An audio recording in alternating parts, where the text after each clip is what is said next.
Did you fix your looks and everything? Let's do it. You look super sexy, bro. Cool. Crazy. Hey everyone. Hi everybody. I'm Giorgio. And I'm Søren. And together we form Brainglyph, a new upcoming game studio in Copenhagen. And we're working on heli.os, our debut game. And we have decided to create a little bit of a devlog series and other content online. And we really hope you want to tag along for the journey. Yeah, and, so what we are doing is that we've never released a commercial game before. And we really want to make this one count.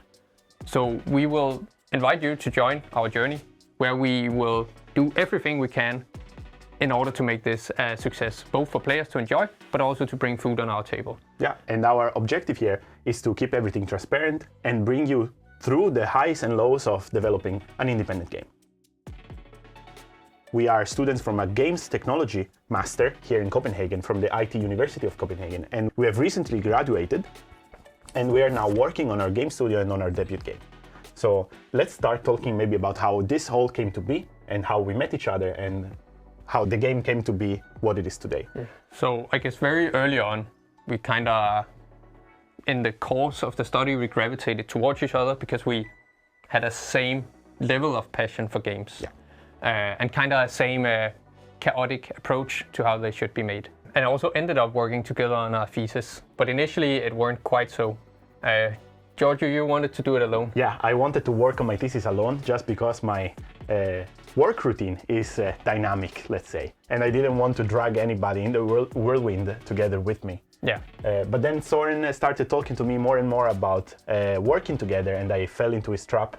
Yeah, and, I know that working alone is not as fun as working with someone who you are compliant with.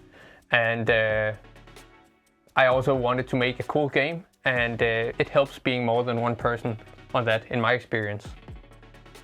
So yeah, we tried to talk about how we could approach a thesis together. And then initially it was like, should we write 2 different papers about the same project?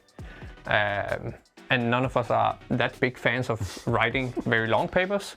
So we realized that if we work on the same paper together, we could do more game development and less writing.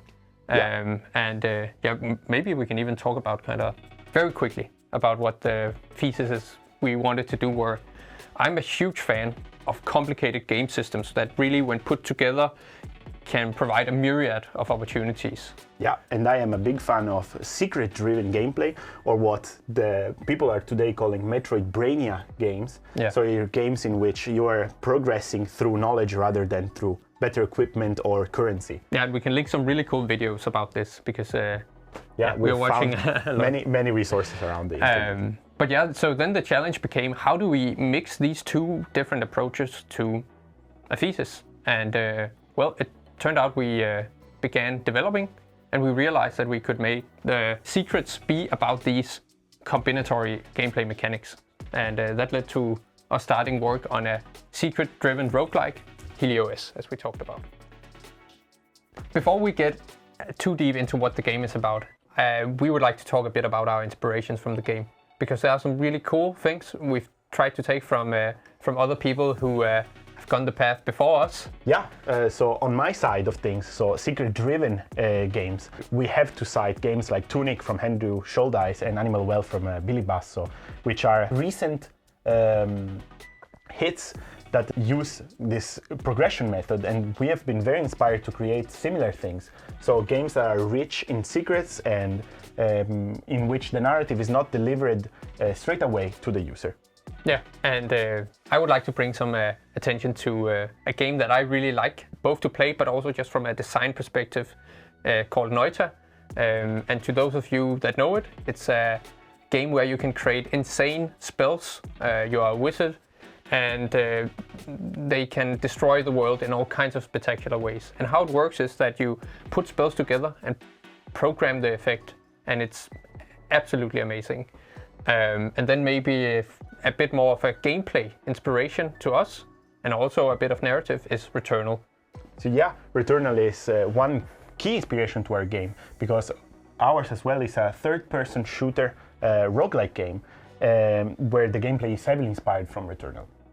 And yeah, as far as the narrative goes, it's also in the way how Returnal is a roguelike game, but doesn't feel like one. It feels like a linear game. And more on that is on our thesis if you want to read through, which you can find attached to this video's description. So, as Giorgio said just before, heli.os is a third-person action shooter. And I want to talk about this multiplicative game design system that I'm really hyped about. It's called the component system. And components in the game are small electrical devices that you put in a board. Depending on how you put them and orient them, you get a different output. And yeah, it's a very complicated system. You can do all kinds of things. For example, this is a bullet component. If we socket it in and fire, a bullet will be emitted. But we can do so much more. If we move the bullet and add this modifier, the behavior changes. Can you guess what it does? And it synergizes really, really well with the other kind of unique feature of our game, which is your darling. It's what we call the journal system, and it is my darling as it's the secret-driven part of the game. So differently than Noita, in which every spell is described, mostly in heli.os, components are not described. In the narrative, this is explained by humankind losing a lot of knowledge about this technology after a cataclysmic event. And so the player, which is in the game a tinkerer, is tasked with understanding this technology that is left over from an old society. And so he is given an OS, an operating system, in which to catalog and document all of his findings. So these components can be inspected in the UI that you're seeing on screen, which is what we call the journal. And you can also write out their name and their description. This way, everything feels more intimate, and you get to find out things by doing and documenting things yourself rather than being told what to do and how to do it. So more details about these systems and design decisions will come in future videos. But we want this to kind of be a base that can introduce you to both us and our stories, as well as the game. So to focus a bit on our stories, I want to talk first about how I got to this place. So after finishing my bachelor, I was looking for a job, more or less. And while looking for a job, I spent some weeks working on a Minecraft mod pack. And it may sound like a fun, small project, but it actually ended up drastically affecting the direction I took. Because the mod pack ended up performing way more than I expected. I remember the first time that it reached 1,000 downloads, I was completely mind blown. And every time anyone downloaded it or commented about it or cared about it, it was crazy to me. And while this was happening, I landed a job that was really cool as well. I was a kind of a regular programmer, but I had great colleagues and I worked with some of my friends for the study. But there was still this feeling that really drove me. I was like, that was such a cool experience. I really want to do something for people to enjoy. And I've always been dreaming of games. So yeah, I decided to quit my job, and I applied for this master program where we met each other to first of all, or secondly, study games, but primarily meet people who could kind of match this unhinged desire to create games and experiences for people. And yeah, so I'm really banging on this one, and it's an kind of an all-in for me, trying to get this to work. So fingers crossed. Yeah, and my story is somewhat similar. I moved here in Denmark from Italy 3 years ago now, and leaving behind my job as a hybrid figure between programmer and designer to pursue my passion in games. So yeah, I was working in the fintech industry, and I worked in some fancy companies back in the day. And then I moved to freelance, working on my projects more and more until I ran into the study here in Copenhagen, which is when I decided to drop my job and move here, pursuing an education with the same intent of meeting people and networking and finding my way to make my own projects and work on my dream, which is to make video games for a living. Hell yeah. And yeah, things are working out pretty well.